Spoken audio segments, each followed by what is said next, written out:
Hi friends, welcome to top 7 Tamil. இந்த வீடியோவில் வந்து நியூ டாபிக் வந்து நம்ம ஸ்டார்ட் பண்ண போகிறோம். என்னன்னு பார்த்தீங்கன்னா, ஷார்ட்கட்டில் எப்படி சில முக்கியமான நோட்ஸ்லாம் வந்து ஞாபகம் வச்சுக்கிறது அப்படின்றதான் வந்து நம்ம ரெகுலராக இன்னைக்கு பார்க்க போகிறோம். ஸோ அதில் ஒரு பாட்டாக வந்து இன்னைக்கு தமிழில் அடைமொழி அறிஞர்கள் தான் வந்து பார்க்க போகிறோம். ஸோ ஒவ்வொரு அறிஞர்களுக்கும் ஒரு அடைமொழி இருக்கும். ஸோ அது கண்டிப்பாக எக்ஸாம்லையும் கேட்பாங்க. இந்த டாப்பிக்கில் கொஸ்டின் இல்லாமல் எக்ஸாமில் இருக்காது. ஸோ அதில் ஒரு பாட்டாக இன்றைக்கி நம்ம பார்க்கலாம். சரிங்களா? ஸோ இன்றைக்கி நம்ம பார்க்க போகிறது வந்து செந்தமிழ் அதோட சேர்த்து வர அடைமொழிக்குரியவர்கள் யார் யார் அப்படின்றதான் வந்து நம்ம பார்க்க போகிறோம். ஃபஸ்ட்டு நம்ம பார்க்குறது வந்து செந்தமிழ் செல்வர். செந்தமிழ் செல்வர் என்று அழைக்கப்படுபவர் வந்து தேவநேய பாவனர். செந்தமிழ் ஞாயிறு என்று அழைக்கப்படுபவரும் தேவநேய பாவனர் தான். ஸோ தேவநேய பாவனருக்குரிய 2 அடைமொழிகள் வந்து இருக்குது செந்தமிழோட சேர்த்து. இது எப்படி ஷார்ட்டாக ஞாபகம் வச்சுக்கலாம் அப்படின்னு பார்த்தீங்கன்னா, ஞாயிற்றுக்கிழமை ஆனாலே செல்வம் தேவைப்படும். So ஞாயிற்றுக்கிழமைனா leave. ஸோ வெளியில் எங்கேயாவது போவோம். அப்போ நம்மளுக்கு பணம் வேணும். செல்வம்னா பணம். ஸோ பணம் வேணும், செல்வம் வேணும்.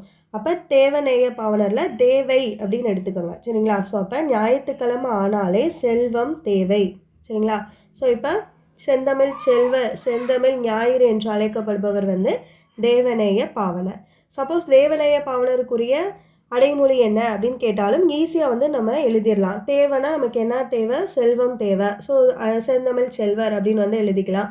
ஸோ அதே மாதிரி செந்தமிழ் ஞாயிறுன்னு கொடுத்துருந்தாங்கன்னா ஞாயிற்றுக்கிழமை நம்மளுக்கு செல்வம் தேவை. நம்ம ரைமிங்காக படிச்சிருக்கோம்ல, ஸோ அதை வந்து ஞாபகம் வச்சுக்கோங்க. சரிங்களா? ஸோ அடுத்த அடைமொழி பார்த்தீங்கன்னா, செந்தமிழ் தேனி என்று அழைக்கப்படுபவர் வந்து பாரதியார். தேனினா ஒரு மாவட்டம். ஸோ தேனின்றது ஒரு ஊர். பாரதியாரை பொறுத்தளவுக்கு வந்து தமிழை தேனியோட வந்து ஒப்புமைப்படுத்தி நிறைய இடத்துல வந்து சொல்லியிருப்பாரு. இனிமை அப்படின்னு வந்து சொல்லியிருப்பாரு.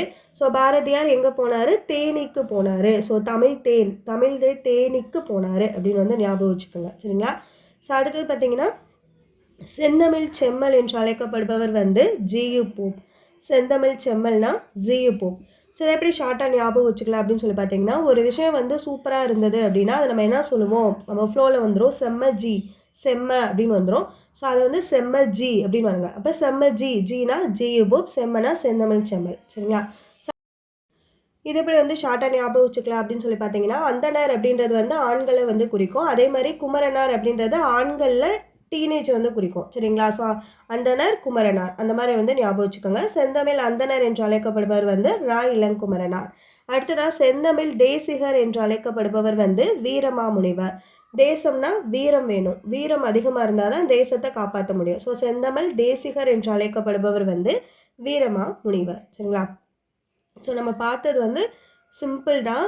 ஆனால் மொத்தமாக கேட்கும்போது கண்டிப்பாக வந்து கன்ஃபியூஸ் ஆகும். ஸோ இந்த ஷார்ட்கட் வந்து நீங்கள் ஞாபகம் வச்சுக்கிட்டீங்க அப்படின்னா உங்களுக்கு தூக்கத்தில் எழுப்பி கேட்கும்போது கூட ஆன்சர் வந்து கரெக்டாக வந்து பண்ண முடியும். சரிங்களா? ஸோ இந்த மாதிரி ஷார்ட்கட் ஃபார்ம் வந்து நிறைய நம்ம சேனலில் அப்லோட் பண்ணுறோம். ஸோ தொடர்ந்து வந்து ஃபாலோ பண்ணுங்கள். இந்த வீடியோ வாட்ச் பண்ணதுக்கு தேங்க்யூ.